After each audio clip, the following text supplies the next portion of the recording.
Bismillahirrahmanirrahim. Assalamualaikum warahmatullahi wabarakatuh.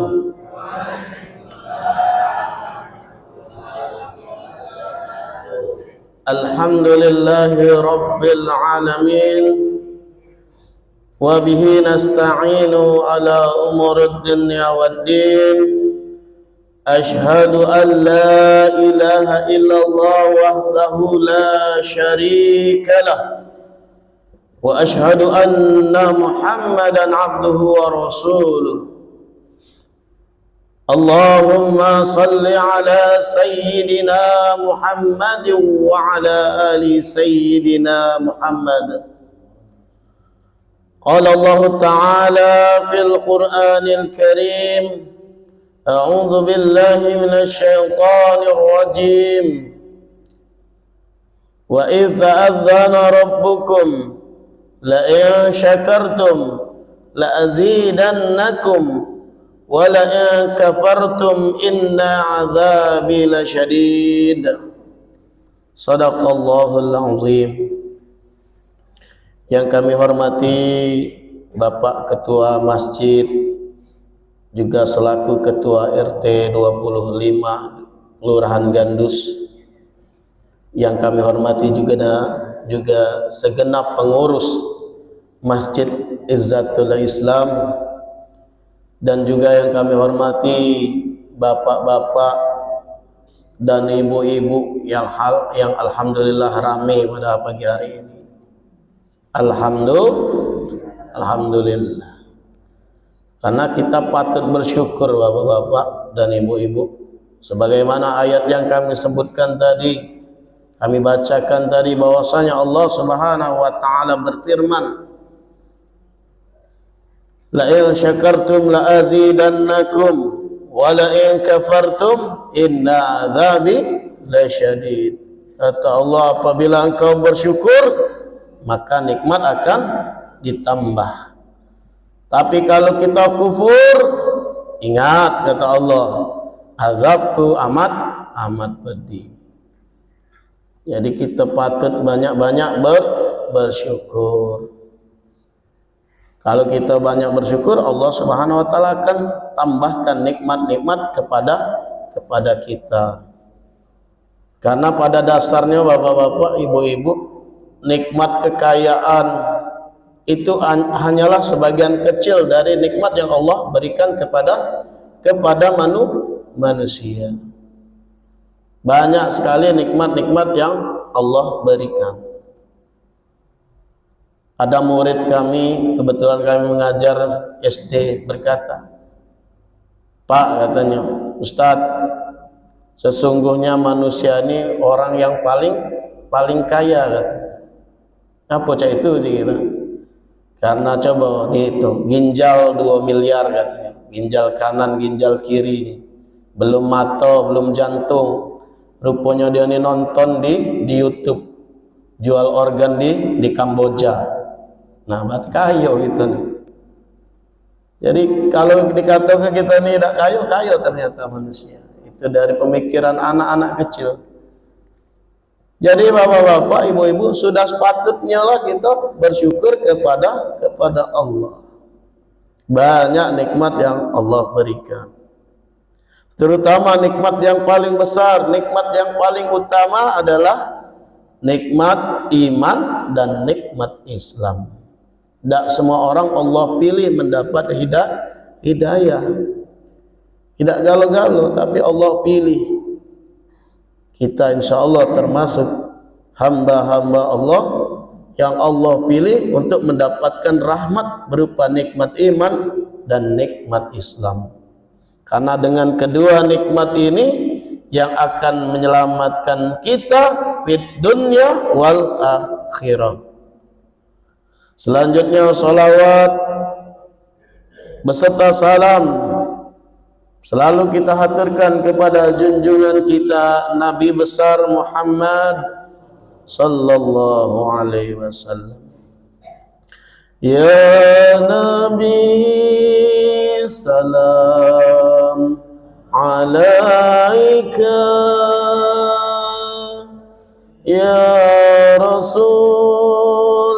salam. Salam alaika salawatullah alaika. Mudah-mudahan dengan salawat yang selalu kita kelak Nabi Muhammad pandang kita sebagai umatnya. Kalau sudah dipandang sebagai umatnya, terlihat sebagai umatnya, insya Allah kita diselamatkan, diberikan syafaat untuk bersama-sama masuk surga bersama beliau. Amin ya rabbal alamin. Baik bapak-bapak, ibu-ibu yang kami hormati, dan insya Allah selalu dirahmati oleh Allah Subhanahu wa Ta'ala, kita lanjutkan kajian tematik atau kajian rutin, atau kami beri judul Hadis Arba'in The Series, karena memang kita bersambung. Mudah-mudahan kita istiqomah selalu mendengarkan kajian-kajian. Insya Allah dengan kajian-kajian yang kita dengarkan ini, hati kita semakin terbuka. Sama baik dengan yang ngomong ini juga, dengan kita ngomong ini untuk nasihat kepada diri sendiri, bapak-bapak. Ibarat HP itu, kita tuh selalu perlu dicas. Kalau tidak lowbat. Ada baik kalau masukan kita mendengarkan kebaikan tuh. Ibaratnya gelas ini, kalau diisi, ini gelas butek misal, diisi terus menerus air putih, lama-lama dituangkan, lama-lama isinya menjadi bening. Tapi sebaliknya kalau diisi dengan yang jelek-jelek, lama-lama menjadi hitam pekat. Misalnya diisi dengan air yang kotor. Baik bapak-bapak, kami bacakan hadisnya, ibu-ibu. Kali ini kita akan membahas hadis arba'in yang ketujuh.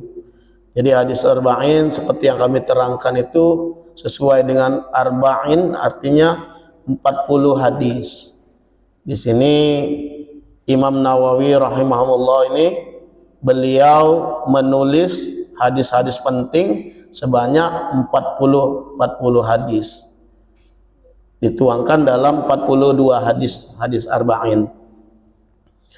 An Abi Ruqayyah Tamim bin Ausin Dar radhiyallahu an anna Nabi sallallahu alaihi wasallam qala ad-dinun nasihah. Qulna liman? Qala Allah wa li kitabihi wa li rasulihi wali a'immatil muslimina wa ammatihim. Rawahul Muslim. Dari Abu Ruqayyah Tamim bin Aus Ad-Dari radhiyallahu an, ia berkata, Rasulullah sallallahu alaihi wasallam bersabda, ad-dinun nasihah, agama adalah nasihat. Kami bertanya, untuk siapa? Bertanya kepada Rasulullah sallallahu alaihi wasallam. Rasulullah beliau menjawab, untuk Allah, kitabnya, wali rasulihi, rasulnya, para pemimpin kaum muslimin dan kaum muslimin dan kaum muslimat secara umum. Hadis riwayat Muslim. Penjelasan hadis arba'in 7 ini merupakan hadis dari Abu Ruqayyah Tamim bin Aus Ad-Dari radhiyallahu an.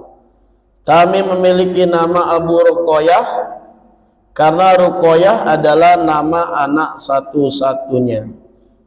Di orang dulu menyebut orang itu dengan sebutan nama anaknya banyak.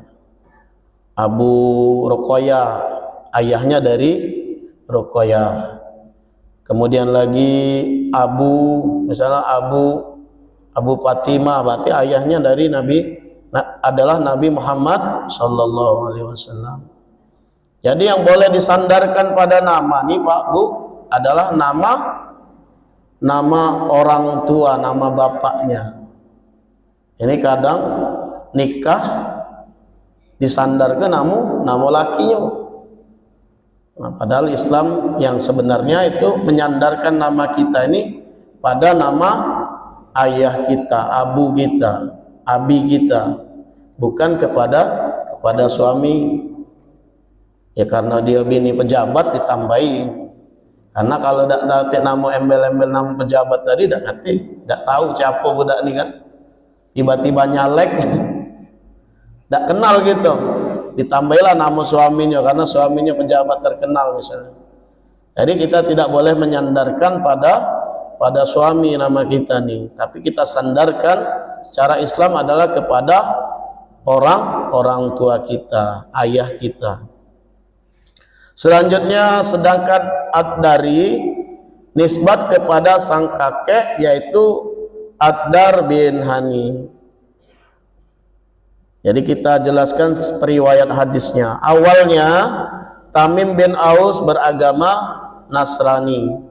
Lalu ia masuk Islam pada tahun 9 Hijriah dan menjadi salah satu sahabat yang luar biasa. Ia bisa menghatamkan Al-Quran dalam sholat malam, sekaligus pernah sholat tahajud dengan mengulang-ulang surat Ad-Jasiyah ayat 21 hingga subuh. Ia juga pernah berperang bersama Rasulullah Sallallahu Alaihi Wasallam. Tamim juga menjadi orang pertama yang menerangi Masjid Nabawi dengan lampu. Itulah sekilas dari periwayat hadis Arba'in yang ketujuh ini. Selanjutnya di dalam hadis tadi disebutkan ad-din. Ad-din adalah seperangkat aturan yang Allah turunkan kepada Rasulnya sebagai pedoman hidup manusia, yaitu agama Islam. Innad dina indallahil Islam. Sesungguhnya agama ad-din di sisi Allah Subhanahu wa taala adalah agama Islam. Selanjutnya kata an-nasihah artinya adalah ketulusan atau ucapan untuk perbaikan. Baik, kita lanjutkan kandungan dari hadis Arba'in yang ketujuh ini bapak-bapak dan ibu-ibu. Jadi kandungan pertama dari hadis Arba'in ini adalah ad-dinun nasihah. Agama adalah nasihat sebagaimana sabda Rasulullah sallallahu alaihi wasallam, ad-dinun nasihah, agama adalah nasihat. An-nasihat tidaklah sama persis Bapak Ibu dengan kata nasihat dalam bahasa Indonesia.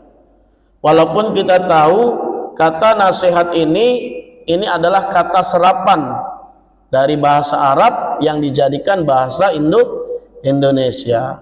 Banyak memang bahasa-bahasa Arab yang diambil menjadi bahasa Indonesia.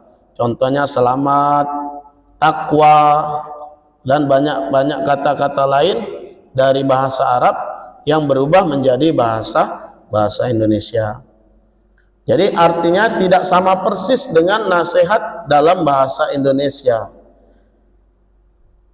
Karena menurut Muhammad bin Abdullah Al-Jardani Al-Dimyati menjelaskan, nasihat adalah ucapan yang padat dan singkat memberi makna pemberian sesuatu bagi yang dinasihati. Sedangkan Syekh Muhyiddin Mitsu menjelaskan makna nasihat ada dua. Pertama, ucapan yang dimaksudkan untuk perbaikan. Yang kedua, ketulusan. Jadi bapak-bapak melihat ini semua, nasihat lebih tepat bermakna kemurnian dan ketulusan.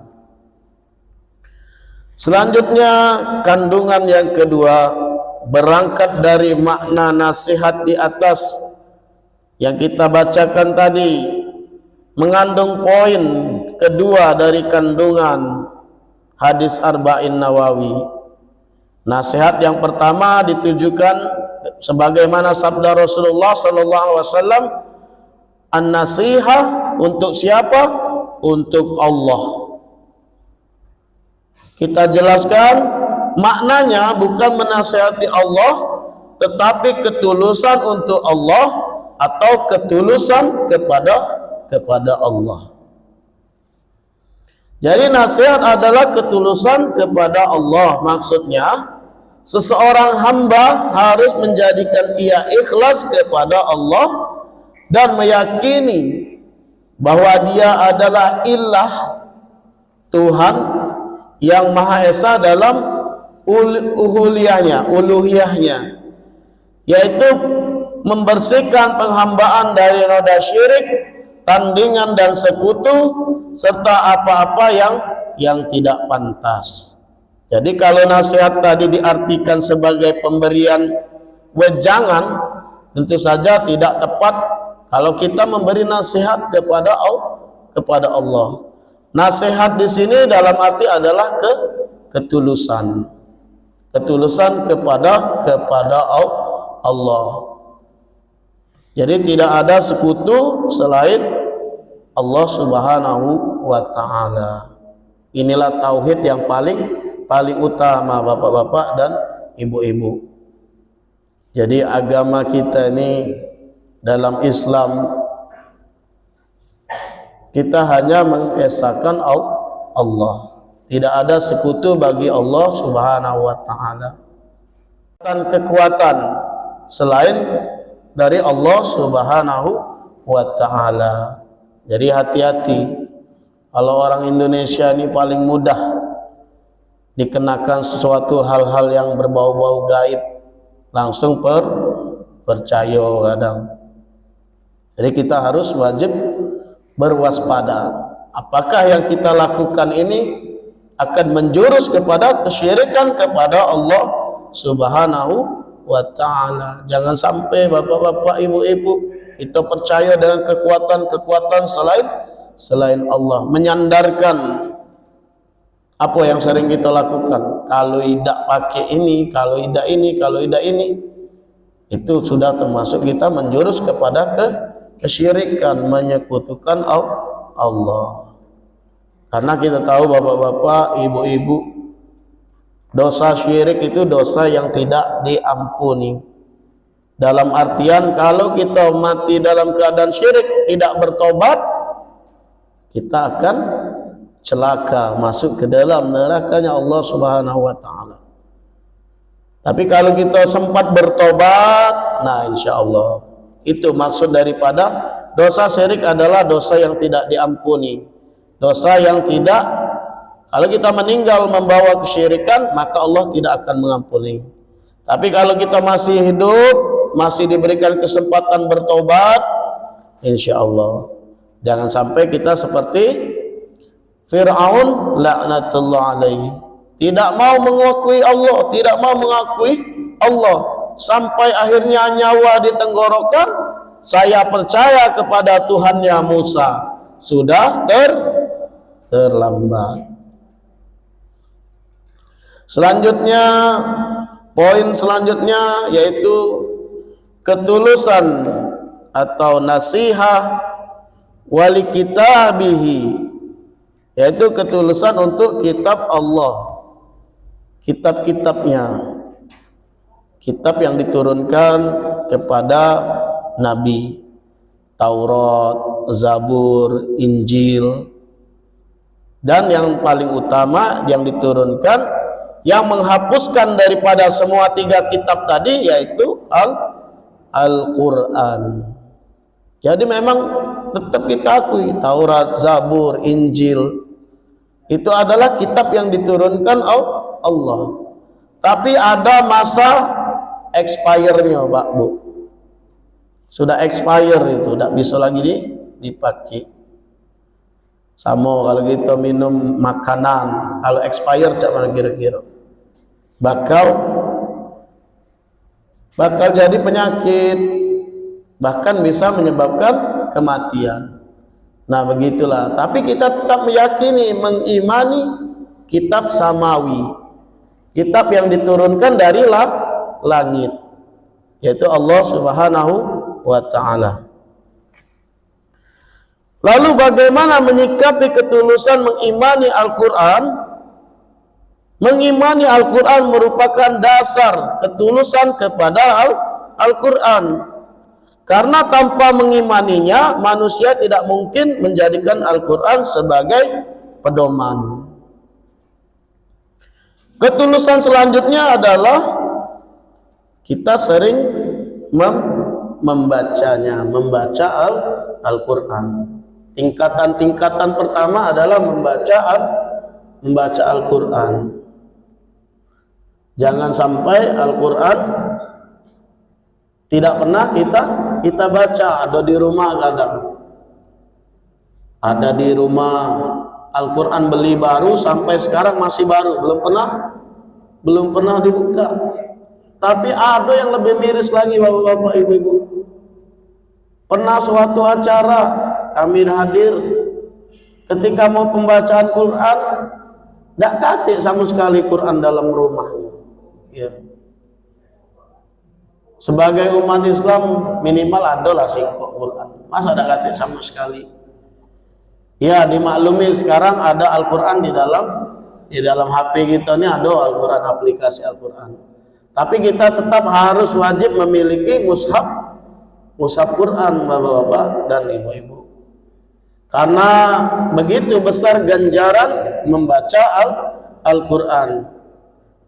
Man qara'a harfam min kitabillahi falahu bihi hasanah wal hasanatu bi asyri amsalihha. La aqulu alif lam mim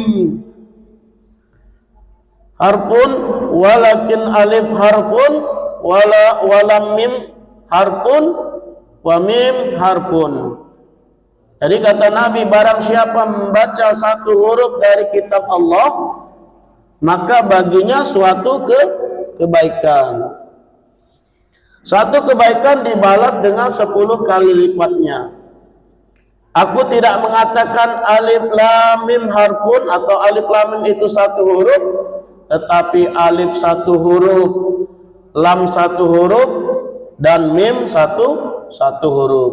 Hadis riwayat Tirmizi yang dihasankan. Jadi bapak-bapak, itulah keutamaan, salah satu keutamaan baca Quran. Kira-kira bapak-bapak, bisakah kita dalam waktu mungkin 1 menit, itu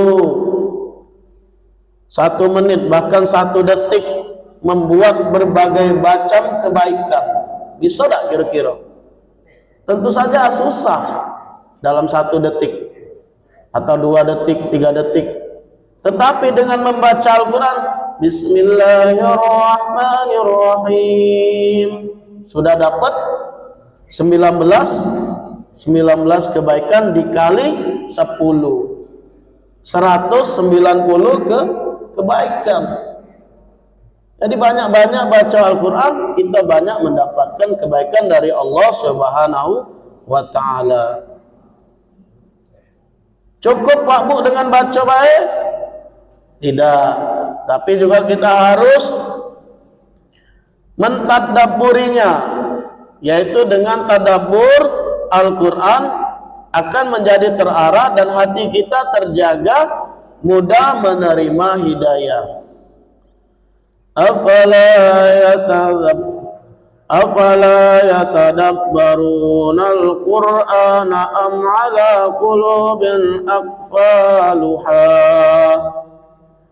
Maka apakah mereka tidak mentadabburi Al-Quran, ataukah hati mereka terkunci? Kalau kita mentadabburi, mempelajari Al-Quran, maka hati kita akan terbuka. Jadi kita tidak terkunci. Selanjutnya bapak-bapak, kewajiban kita terhadap Al-Quran adalah menghafalkan Al-Quran sesuai kemampuan. Kelak ketika masuk surga, hafalan Al-Quran akan menentukan derajat surga yang kita dapat. Semakin banyak hafalan, semakin tinggi surganya.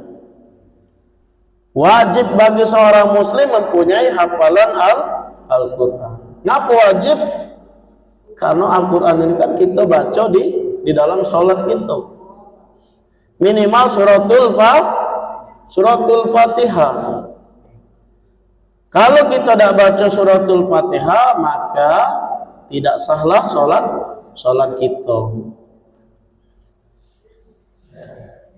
Baik bapak-bapak dan ibu-ibu, selanjutnya apa setelah tadi dibaca, ditadaburi, kemudian dipelajari atau diperdalam, lalu dihafalkan, lalu juga kita wajib mengamalkan Al-Quran.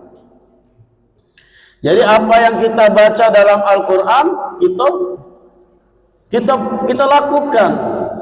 Apa contohnya? Contohnya misalnya dirikan sholat, bayar zakat. Kita amalkan bacaan dari Al-Quran. Karena Al-Quran ini adalah petunjuk yang nyata bagi kita. Dzalikal kitabu la raiba fihi hudal lil muttaqin. Kitab Al-Quran ini tidak ada keraguan padanya, petunjuk bagi mereka yang bertakwa.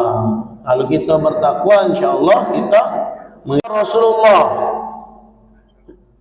yaitu ketulusan untuk Rasulullah, bahwasanya Allah Subhanahu wa Ta'ala mengutus Muhammad sebagai Rasulnya, Muhammad sebagai utusannya.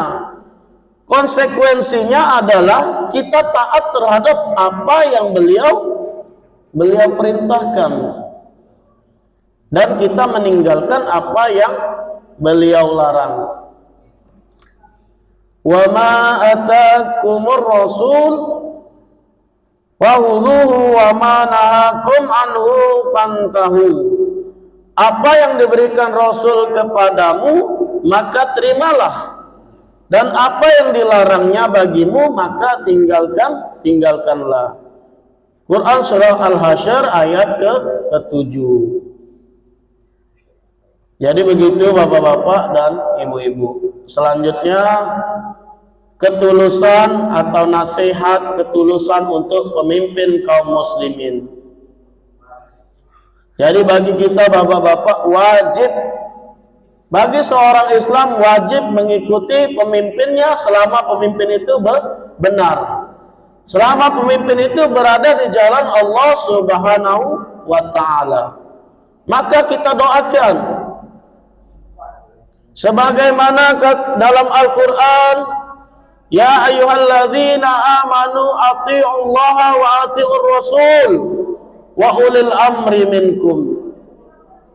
Hai orang-orang yang beriman, taatilah Allah dan taatilah Rasulnya dan ulil amri di antara kalian.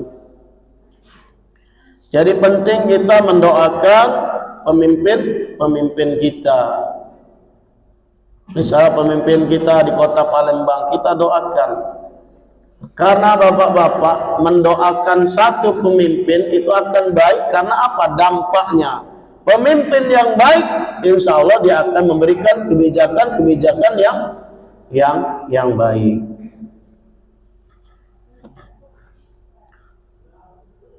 Sebagaimana hadis Nabi dikatakan, afdalul jihadi kalimatu adlin inda sultanin jair. Jihad yang paling utama adalah mengatakan kalimat yang benar di hadapan penguasa yang zalim. Kalau ada penguasa yang memang salah, kita ingatkan. Siapa yang lebih tepat untuk mengingatkan para pemimpin kita ini? Yaitu para ulama. Jadi dikatakan bahwasanya apabila penguasa kita zalim, itu adalah jihad yang besar bagi kita untuk menasihatinya. Alhamdulillah kita memiliki pemimpin yang insya Allah pemimpin yang amanah. Kita selalu doakan. Ngapa kita doakan pemimpin kita baik? Karena kalau kita punya pemimpin baik, maka dia akan memberikan kebijakan-kebijakan yang baik dan maslahatnya bagi umat. Jadi doakan satu orang, tapi dampaknya kepada seluruh orang lainnya, kepada umat yang lain. Selanjutnya yang terakhir, nasihat untuk kaum muslimin secara umum. Jadi kita selalu memberikan ketulusan kepada orang-orang, terutama orang-orang yang kekurangan, terutama kaum du'afa. Wa ta'awanu 'alal birri wat taqwa wa la ta'awanu 'alal itsmi wal 'udwan. Dan tolong menolonglah kamu dalam mengerjakan kebajikan dan takwa, dan jangan tolong menolong dalam berbuat dosa atau pelanggaran. Kemudian yang terakhir, kita dalam Al-Quran Allah katakan wal 'asr innal insana lafi khusr illal ladzina amanu wa 'amilus solihati wa tawassaw bil haqq wa tawassaw bis sabr. Demi masa sesungguhnya manusia itu benar-benar dalam kerugian, kecuali orang yang beriman dan mengerjakan amal soleh serta saling menasihati supaya mentaati kebenaran, wa tawassaw bil haqq dan wa tawassaw bis sabr, dan saling menasihati supaya menepati kesabaran. Jadi ini Bapak-bapak, agama adalah ketulusan. Ad-dinun nasiha, agama adalah ketulusan. Untuk siapa? Untuk Allah, untuk kitab, untuk Rasul, untuk pemimpin, dan juga untuk kaum muslimin dan kaum muslimah. Mungkin itu saja yang dapat kami sampaikan. Lebih dan kurang kami mohon maaf. Dan kepada Allah, mari sama-sama kita melantunkan istighfar. Astaghfirullah Rabbal baraya, astaghfirullah minal khataya, astaghfirullah Rabbal baraya, astaghfirullah minal khataya. Subhanakallahumma wa bihamdika asyhadu an la ilaha illa anta astaghfiruka wa atubu ilaik. Wassalamu alaikum warahmatullahi wabarakatuh.